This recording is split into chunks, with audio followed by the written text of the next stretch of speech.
welcome to the Jatai Academy. I'm Russell Mays, Director of Content. Today we're going to be doing a study on an undercut, but we're going to do a short undercut, a Pixie undercut. Keep it from being so full on thick hair, still make sure it's got some movement, and some style, and some grace. So check it out. Let's get started. Diving right in, because I forgot to hit record on the underneath part, but luckily it's an easy part to explain. So I took from the center of the recession straight back to the quarter part down to the nape area, and I rounded that out a little bit on both sides so I don't end up with a fat little point in the middle. From there I took my clipper with a number 5 attachment, hit on, and just cut everything underneath off and very short. It's all the same length, everything off underneath here, just buzzed it short to get it out of the way. So after we've cut everything underneath, short and clean, I'll take the guard attachment off, I'll take my comb, and now I'm just gonna go through and around the edges of the hairline, fit that in. So I'll put the comb in, angle it out a little bit so it's really short around the edges of the hairline, and I work that up and out and blend. I'm not gonna recut everything up to here, I'm just fitting it in a little closer near the hairline. So this is just tapering that in just a little bit closer. You can certainly go through and use smaller guards to fit that in a little cleaner as well, but we're just going to show you options. So after I've got that fitted in, we're going to come here into the nape and do the same sort of motion where I'm just tapering that in just right around the hairline. And I think when you go through and you do a little bit of tapering, even though it's not necessarily a massive amount, I think it does add a little more elegance to the haircut overall, as opposed to it just being all the same length underneath.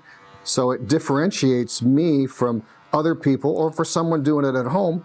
So it also adds a little style, a little bit of elegance, a little bit of fine tuning, and sometimes it's just that extra 10% that really makes a haircut pop and look truly professional.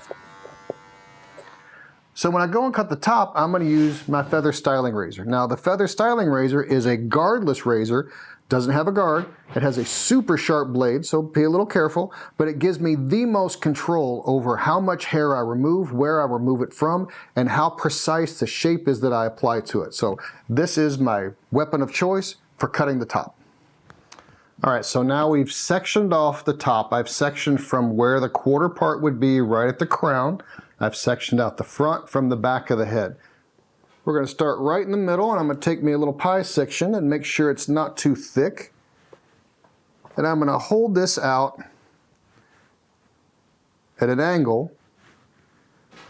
I want this top part of the section to be held at that elevation so I can graduate it. Make sure everything comes out. I know I'm going short here, so I'm going to take my Feather Plier Razor and start with a very, very broad stroke and cut that up and out. And I think that that length, once it bounces up, is probably going to be pretty good. Now once I put a little bit more texture into this internally, it will make it feel a little shorter as well. So before texture, I leave it a little longer. After texture, it will make it feel a little shorter. Close my razor, take the next part, I'm going to pivot out of the center and add the next section in. Again, not too thick. If the sections get too thick, then the razor has to push through it, and I end up with a line that's not very clean or consistent. Open my guard again. There's my guide underneath. Take that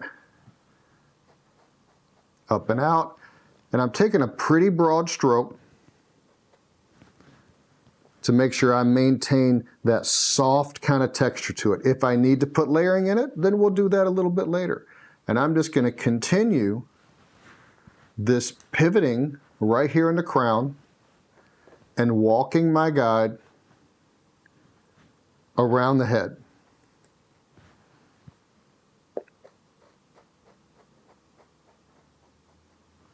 And I think we're looking pretty good so far.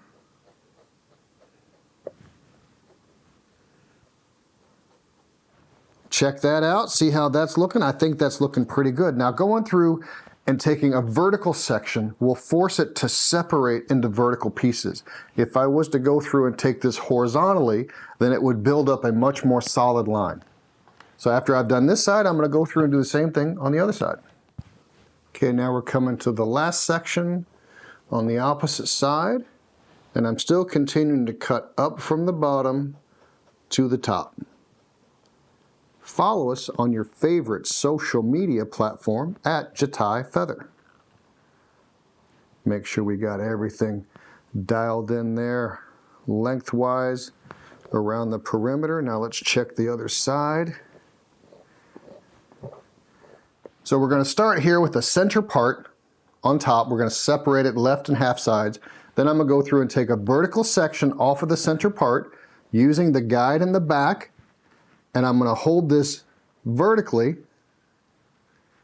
and continue my angle of graduation that I had from underneath. Still taking a nice broad razor stroke, working from the back into the front. If I want the front to get longer, then once I hit the ear, I'll start to pull everything back to that. If I want to maintain everything kind of being equal, I can certainly continue to walk my guide. Next section, holding it out vertically. There's my guide that's falling out. Taking vertical sections, continuing that through. Now I've noticed that the razor starts to catch in the hair a little bit and I'm drying out. So I'm going to use a little bit of Jatai Blade Glide to help smooth the hair out and make it easier for my razor to cut. Continuing my vertical sections, not taking sections that are too thick. There's my guide falling out. That's much better. Slides much better through the hair. Comb that down. I want that hitting right about the middle of the ear, which is going to be right at the nose. Doesn't have to be perfect. You know, I just want to make sure I get in the general vicinity of the proper length that I'm going for. Next section, pull to the ear, so I leave a little bit of extra length in the front that I may cut off, but at least I'll leave it there just in case I want to do something with that. Yeah, I think a little more length is going to work out well. Take the last section, bring that back to the ear as well. Not much is going to reach from her previous layers that she had around the front. Now we've got that. There we go. Now we can start to see some separation popping in because we've been taking vertical sections. After I've cut both sides, it's going to leave me a little bit of a point in the front. Now, I don't want this much of a point because I think it's going to become too exaggerated. So I'm going to round this out a little bit more and take a little bit of the weight out.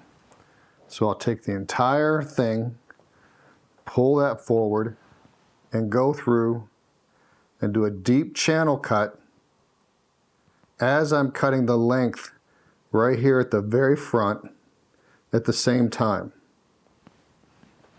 That's going to not only remove the thickness and the weight of it, but it's also going to cut some of that length off. I'll go through and do my initial pass. I'll go through and do what I think needs to be done. And then I'll go back and look at it and see if I need to take any more out or take any more length off.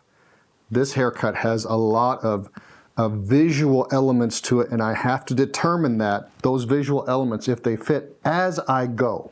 I can't just hit it once and move on. I have to fine-tune the shape with each pass and with each cut according to her hair texture, their thickness, their growth pattern, their waves, and what my end result, what I think looks good to my eye. I think that's looking pretty good. So let's blow it dry, take a look and see what we got. Give us a thumbs up, click subscribe and the notification bell to be notified of future Jatai Academy content. All right, so we finished blowing dry and I think the basic shape looks pretty good. It's very Pixie-like. It's nice and short underneath, so it keeps it from really bulking out. But I think it needs a little bit more pop to it. I think it's still a little bit too fluffy. So what I'm gonna go through and do is I'm gonna take my Jatai Kyoto scissors. This is the sharpest blade I got, and I'm gonna go through and do some really deep channel cutting and be very, very aggressive with this to get this hair to separate more in pieces so it becomes less product dependent and I can still get that aggressive separation. So I'm not gonna take any sections.